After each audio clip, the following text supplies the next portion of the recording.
O estilo de pureza branca finalmente foi usado pelo Chihiro e usado com eficácia, mas o gatilho para ele usar esse estilo com perfeição foi surpreendente. Fica comigo que eu vou te contar tudo o que aconteceu no capítulo 70 de Kagurabachi e o que levou o Chihiro a conseguir executar o estilo de pureza branca com perfeição.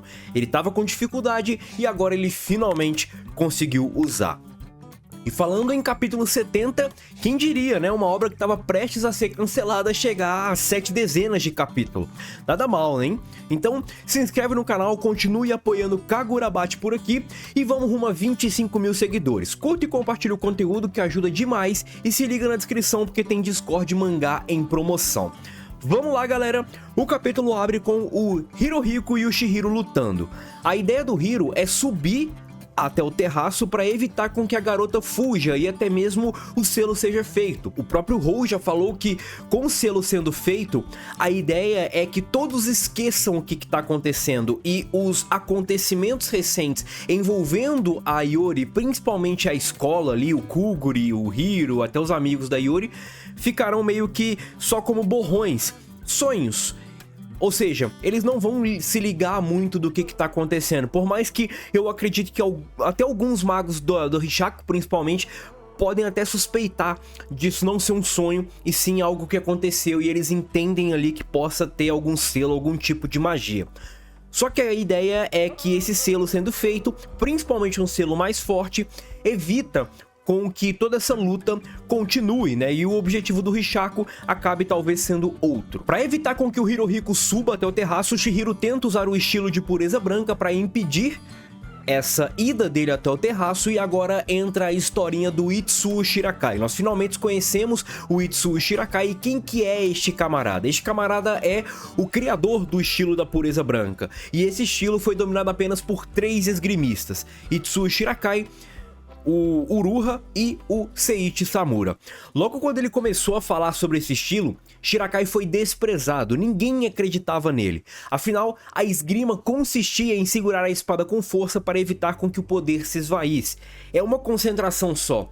Você tem que se concentrar em botar o seu poder espiritual na espada e não necessariamente em diversos movimentos com a esgrima. Você só precisa focar em segurar a espada e atacar o seu adversário. No mais, isso não exigia muito do esgrimista. O que exigia muito do esgrimista era, de fato, concentração de energia espiritual indo para a espada. No mais, nada era muito difícil, complexo, a não ser se você fosse um esgrimista do estilo de pureza branca, porque aí sim exigia algo além de concentrar a energia espiritual na espada, porque você precisava realizar movimentos durante o saque para acertar o seu oponente, e tudo isso era desprezado pelas pessoas ali que conviviam com Itsuo Shirakai. O padrão de você sacar a espada embainhada é você sacar a espada já com a lâmina focada no adversário, para você conseguir já sacar a espada e conseguir dar um golpe no seu adversário. No entanto, o estilo de pureza branca é diferente. Por quê? Porque você saca a espada com a lâmina virada para você, com a lâmina virada para o seu punho, e depois você gira a espada atacando o adversário. Todo esse movimento vai gerar uma velocidade e um corte muito eficaz, capaz de superar os adversários. A questão é que poucos conseguiam fazer isso, e por ser um movimento algo mais complexo, a galera desprezava, porque não precisava disso. Só que a ideia é que todo mundo que menosprezou o Itsuo Shirakai por conta desse estilo, por conta desses movimentos, foram retalhados e mortos pelo Itsuo Shirakai. Todo mundo que usava a esgrima padrão foi abatido, foi retalhado pelo Itsuo Shirakai. Por quê? Porque esse estilo é algo muito único. Só espadachins muito anormais conseguiam realizar esse estilo. O próprio Hou fala isso, que apenas 3 espadachins foram capazes de dominar esse estilo. Então, mesmo talvez ele sendo eficaz, era muito complicado de dominá-lo. Então, para os espadachins comuns, ou para a massa dos espadachins, era melhor treinar a espada normal. treinar os golpes normais ali de Batojutsu. Afinal de contas, o Batojutsu não demandava tanta concentração na arte de sacar e segurar a espada, diferente do estilo de Pureza Branca, que demandava, além da concentração que você tinha de mandar o poder espiritual para a espada, ainda você tinha que ter essa concentração em sacar a espada, movimentar a espada e assim retalhar o oponente, coisa que apenas 3 conseguiram fazer. O restante não dominou essa arte. É óbvio que assim, rapaziada, não é colocando o Samura e o Uruha na frente dos demais portadores. A gente também não conhece os demais portadores.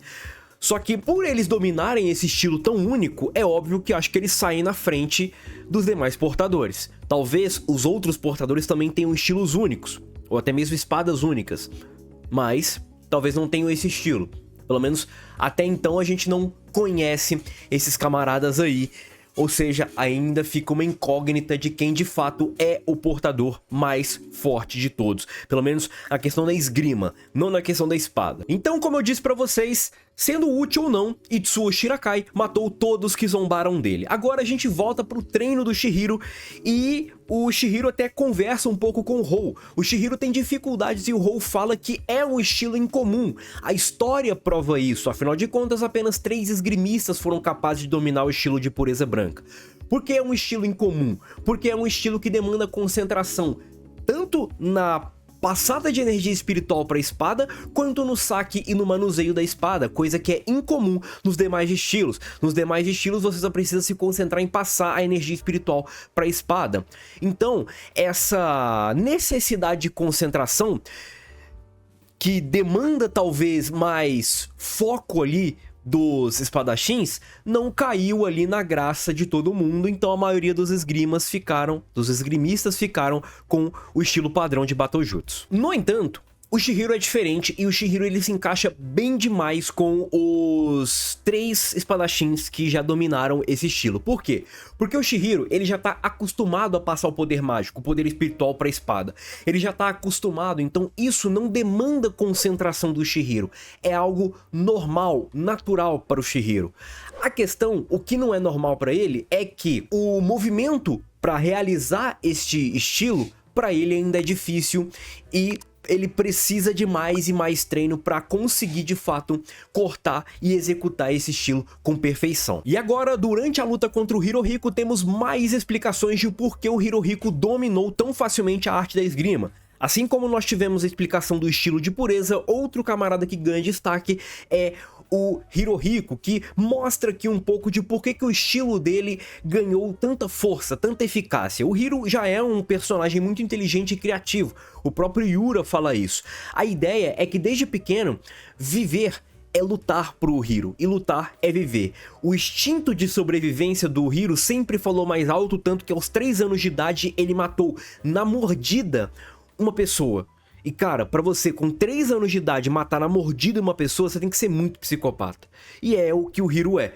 Esse estilo de lutar e sobreviver, ou lutar e viver, é muito cravado no Hiro. Ele é como se fosse um animal. Então, mesmo ele não dominando a esgrima de forma eficaz, ele é muito inteligente e ele usa a inteligência combado com instinto para otimizar a arte da esgrima dele, permitindo com que ele consiga ceifar até vida de espadachins mais experientes do que ele. E assim como já foi dito por esses espadachins mais experientes, que são os funcionários ali desse hotel, o estilo do Hiro foge de qualquer padrão criado por qualquer estilo, por isso deu tão certo. Os espadachins mais experientes, eles têm o foco no estilo, eles têm uma base ali para atacar e defender. O Hiro foge dessa base, o Hiro ele não tem nenhum padrão para atacar e defender, por isso deu tão certo. Mesmo assim, diferente dos esgrimistas que trabalham no hotel, Chihiro conseguiu entender esse padrão de esgrima e resistiu ao Hiro até que o protagonista foi surpreendido com o Hiro usando o estilo de pureza, algo padrão, algo que foge de fato da esgrima do Hirohiko. Esse estilo fez com que o Chihiro caísse e o Hiro conseguisse pegar o elevador para subir. O prota é ajudado por um funcionário do hotel que indica outro elevador para o Chihiro subir e chegando lá em cima os dois já estão preparados para sacar as respectivas espadas e colidir os golpes. Mas algo chama a atenção do Chihiro, a Iori. A Iori chama atenção e a Iori está lutando com uma espada, coisa que o Chihiro nunca viu ela fazer. E, afinal de contas, por que isso aconteceu? Porque ela conseguiu quebrar todo o selo inicial feito pelos Mazumis, e quando ela quebrou todo o selo, ela lembrou de fato quem ela é e o que ela já fez. Então talvez todo um treinamento, toda a questão natural dela ser filha do Seiichi Samura fez com que ela conseguisse desenvolver o estilo de esgrima do pai, tanto que ela luta até mesmo de olhos fechados igual Seiichi Samura. E nesse momento, algo chama a atenção do Chihiro. Mesmo prestes a colidir golpes com Hirohiko, Chihiro foca com seus olhos especiais nos movimentos da Iori e entende que ela não está atacando os oponentes para ceifá-los, ela está apenas revidando o instinto assassino dos demais oponentes, que é mais ou menos o que o Samura faz, tanto que a ideia dos Mazumis lutarem ali a favor do Samura é justamente por conta disso. Os Mazumis, eles escondem os sons, os cheiros, os instintos e tudo mais. Mais ou menos o que a Iori ela foca durante a luta. Os Mazumis, eles conseguem lutar ali contra o Samura, por quê? Porque eles não aparecem no radar do Samura. O Samura, ele foca nesse instinto assassino, igual a Iori tá fazendo. A Iori, ela apenas revida e destrói o instinto assassino que vem pra cima dela. Ela não corta pra matar, ela corta pra se defender. E é mais ou menos isso que talvez faltava pro Chihiro entender o que estava faltando pra ele.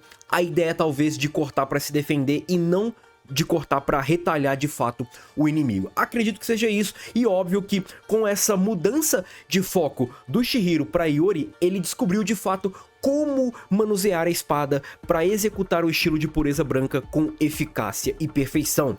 E de fato ele conseguiu. Após milissegundos de distração ali na Iori, o Chihiro conseguiu focar no Hirohiko e durante a colisão das espadas, durante a colisão dos golpes, Chihiro vence a luta contra o Hirohiko. E vale pontuar, será que Hirohiko vai voltar? Porque o Hirohiko já apanhou demais do Chihiro, já cansou de ser humilhado pelo Chihiro, e fica o ponto, né?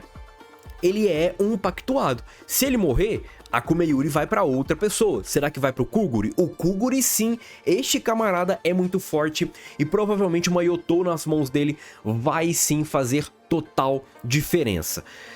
E se o Hiro não morrer, eu quero ver uma luta de fato, os dois à vera. Kume-Yuri versus Enten, Chihiro versus Hirohiko. Aí fica de cada um de vocês, o gosto de cada um de vocês. O meu é esse, beleza? E depois de tudo isso, o capítulo finaliza falando que a Hiyori, com o narrador falando que a Hiyori lembrou de tudo.